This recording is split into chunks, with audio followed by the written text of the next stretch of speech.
we both actually had been through the special educational system. So in other words, we actually both started at least. I actually got put into mainstream, was what it's the normal school is called, and halfway through first grade. But I got put temporarily back into it in fourth grade for like a third of the year. And obviously, I think we can both say that that also didn't really help either of us either. It was kind of dumb. I will say one positive experience I got out of that though was the fact that I actually got to go to a special education. That sounds very Nazi German now the way I'm about to describe this. I got to go to a special education camp, summer camp, during the summers in kindergarten and first grade, and I think second grade as well. Yeah, through second grade, which was called Camp Rivendell. I did have a positive experience with Camp Rivendell because that was extremely fun. I actually still have a year-end Camp Rivendell thing. Actually, I think it's over here on my right. But that has pictures of the various different groups because obviously there's multiple different groups. Some of them were for like Down syndrome and mentally retarded or stunted, and then there was other ones that were for like strictly like super anger issue kids and ones that were delinquent, and then there was another one which was my group, which was for the quote unquote mentally ill and or specially educated or potentially autistic. So usually we would end up in that group, and so of course it was amalgamation of all the the vagrant minds of the childhood world.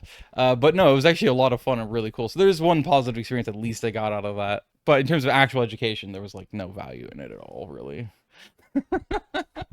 So speaking of the educational experience, the only kind of educational experience that I found of value was basically my graduation.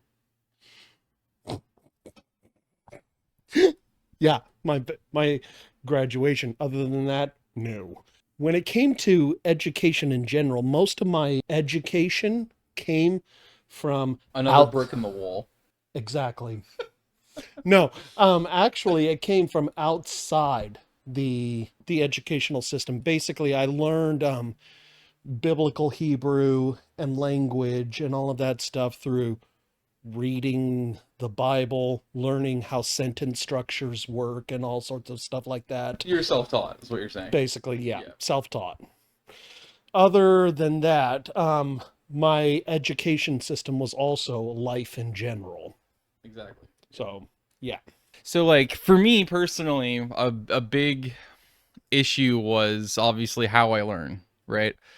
I throughout my entire time in school, I had told all my teachers, I told the guidance counselor, I told the principal, the vice principal, I told the school district administrators because my family and the school actually involved the school district's administrators, Beaverton School District here in Oregon. And of course, my childhood psychiatrist, so my pediatric one, and then later on my the one I had the longest time that I have a very negative experience with, and then of course my parents. And I kept repetitively throughout my entire childhood, especially elementary school, telling them over and over and over again that I don't learn this way. Like I can't retain the information, and I don't know what I'm doing with a lot of these things. And the main topics that I'm by far the worst at are mathematics. That is the impractical form of math, aka the stuff that they teach in the curriculum at school. So your typical equations, your math tests, your SATs, any of that stuff where you have to do like written tests and all that. I was always god awful at. And then of course mainstream science. I was always terrible at that, especially chemistry. I could not, my brain just didn't function with that. But the thing I learned more modern day is the fact that I apparently am good at practical math. So, in other words, in life, where I'm not thinking about numbers that do not enter my head at all, nor do equations or any mathematical problems. I just immediately know the math just by doing whatever I'm doing. Like when I was first introduced to pool, I was still a kid, but I actually have never touched a pool cue before. I gotten close to a pool table, and nobody actually told me how it worked exactly. They gave me like the slightest overview of like, this is what makes pool. This is kind of the general idea how it works. It's almost like the motion of the balls and how you use the stick, and that's it. And then of course, the white ball is a scratch, and therefore you lose the game automatically. But that was it. So I immediately started playing, and I could already understand just by immediate observation, it's a game of angles. That's Exactly. math. And I actually beat all 3 games I played that day. I beat all of the people who were like 50 plus who had been pool sharks even at one point in time or another. It was a family reunion. They had played pool like almost religiously, and I still beat them every single time. And they weren't going easy on me either. Like, because they were competitive as hell. My both sides of my family are wildly competitive, so they take their shit very seriously, which I appreciate. But like, I just instantly was super fucking good at it, and they were just like, one of them was slack jawed, and another one was just like remarking about like, how the hell are you that good? You should become a pool shark. And then I've been told that more recently again too. And then another way is with basketball. I actually, before the ball leaves my fingertips, I already know where the ball's gonna go. I already know it's gonna miss, and if it's gonna miss, where it's gonna hit, and that's where it's gonna be. And I literally, absentmindedly, just on autopilot, I'll point to where the ball's gonna land before it even leaves the rim. One of the things that struck me as odd is that I learned that there was at least three different methods of learning.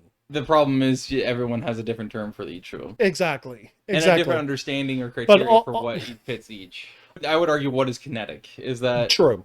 Isn't kinetic like the physical learning Exactly. in person? Okay, so the Exactly. practical learning versus the one in the head. I'm assuming your meaning is like the one that they usually do in the curriculum at schools here, Exactly. which is that you just sit there and you get told this is what this test is, and then you just test. I too was also in the special education, basically. AKA the minibus school. Yeah. Exactly. Yay! That whole ordeal, basically, what one of the things that drove me up a wall was they put me in second grade and stuff like that. It wasn't necessarily an education system per se. Right. I mean, basically, they taught you how to socialize and stuff like that, like social skills and stuff. And that didn't come about till later on, like middle school or something. Oh wow, that's delayed. Yeah. The other than that, we in elementary school, you were inside of one classroom, and it was diverse essentially. Oh, actually, I got a question for you. How many kids per, like, on average per class, or per classroom About did you? 10. You're lucky as fuck. Well, that immediately was of great interest to me because a neighbor we used to have in this apartment complex, she went into tutoring and teaching, but she was like teaching these classes of, I think it were like second and third graders, I think. And what was funny is that she was like so stressed and exhausted. She's like, they don't give us enough resources to be able to teach in these classrooms because there's too many kids. And I asked her, I'm like, how many kids are in your classroom? And she's like, 12. And I literally started cackling. I was just laughing my ass off. And I'm like, you do not begin to fathom or understand how lucky you are, because when I was in school, it averaged 32 kids per a single classroom. 32. One of the things that they did that drove me up a wall was they kept repeating the same thing. I didn't even get graded, not until freaking middle school, man. No, not me. Not me. Mm-mm. Yeah. Yeah, I wasn't graded at all, not until middle school. Yeah. And when it came to the majority of my classes inside of high school, that was something else. Yeah. Basically, they graded on a curve, and basically, I was able to get away with pretty much anything without having to learn anything. Yeah. Which to me is astounding because, like, for me, I was automatically going to be fucked over because the school district and the curriculum, they're like, in the state, they're like, no, we have to grade you normally. And of course, to be fair, you were in special education at that point. By halfway through first grade, they kicked me out of it, and I was only put back in for like, I think it was like a month actually in fourth grade. But yeah, like, so I didn't have the same experience as him in that sense, so maybe that's why, because it was in mainstream, even though they technically, my psychiatrist, even though I hated his guts, because I still have trauma from that fucker. Marvin Rosen from My Matters PC, by the way. I will happily name drop that motherfucker. So, okay, so for me, he knew that I needed to be in special education. My fifth grade teacher especially knew I needed to be. He was advocating for that as much as possible. That's why he spent so much of his free time after hours with me one-on-one when he didn't have to. Like that, what he wasn't getting paid for that or anything. That was just out of the goodness of his heart and wanting the best for me. He worked his ass off. He even literally petitioned to the fucking school district on my behalf multiple times, including to let me go into 6th grade because they wanted to hold me back because I was so miserably bad at math. In fact, I was incompetent at math by that point, and I was also incompetent, borderline incompetent with like various mainstream sciences, and that's enough to absolutely fuck you over. So they were going to hold me back, and they were hell-bent on it, but he somehow, with his petitioning, actually got me to put through. But they still kept me in mainstream, which was especially stupid, because it's like, he knew that whole year that I needed to be in it. My psychiatrist knew it. They, my parents knew it. They tried their best to advocate for it, and the school district kept rejecting it, saying, no, no, no, no, no, absolutely not. And I can't even remember what the heck the supposed claims that they made were of why that was a bad idea. But like, I was about to be held back. I just think about like the difference between you and I in that way is very interesting, because you and I are so fucking similar. But also it does make me curious if I was still in special education at that point, would I have had the same kind of thing that he did? Which, honestly, I'm not gonna lie, I think is kind of stupid in itself, the way that they did that with him as well. Because like, if you're truly supposed to learn shit, why are you just letting people just like give them passing grades for everything, just autopiloted, no matter how badly they actually do? Like, because the whole point of special education technically is you're supposed to fucking get like special teachers and tutors and classes that are meant to like work with the brain function, the cognitive function, and how you process information with that individual student. Yeah. But and give them the tools to be able to figure out how to function in the normal world, right? Yeah. So it makes me wonder, though, because we're not that far apart in age, really.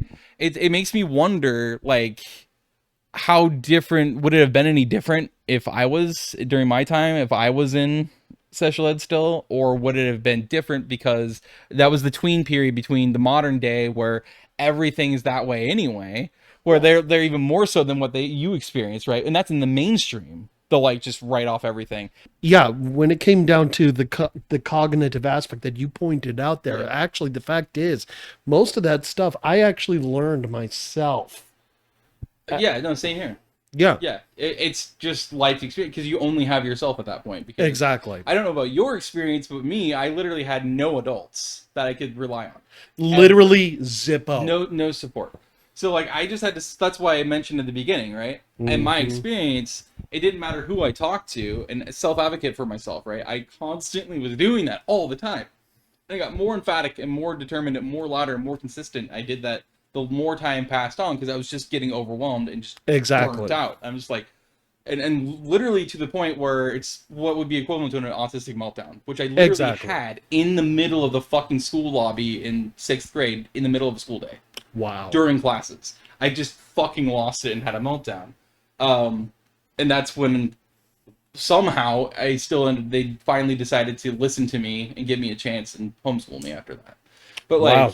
which I excelled after that compared to how I ever did in mainstream, normal public school. But like I didn't have any of the support that I needed. I didn't have any of the advocacy from adults around me or anything. So I was just stuck alone. Really, in every way, including friendship wise. I just didn't have peers that ever would talk to me or really hang out with me. So I was just fucked pretty much from the beginning. But that led me to be able to just say, fuck it. If I'm gonna self-advocate for myself and it goes nowhere, I'm gonna fucking try to teach myself shit. And that's literally the same thing that I had. Yeah, and that's when I realized life experience, and especially the biggest, most useful teacher and profound teacher you'll ever have in life, is observation.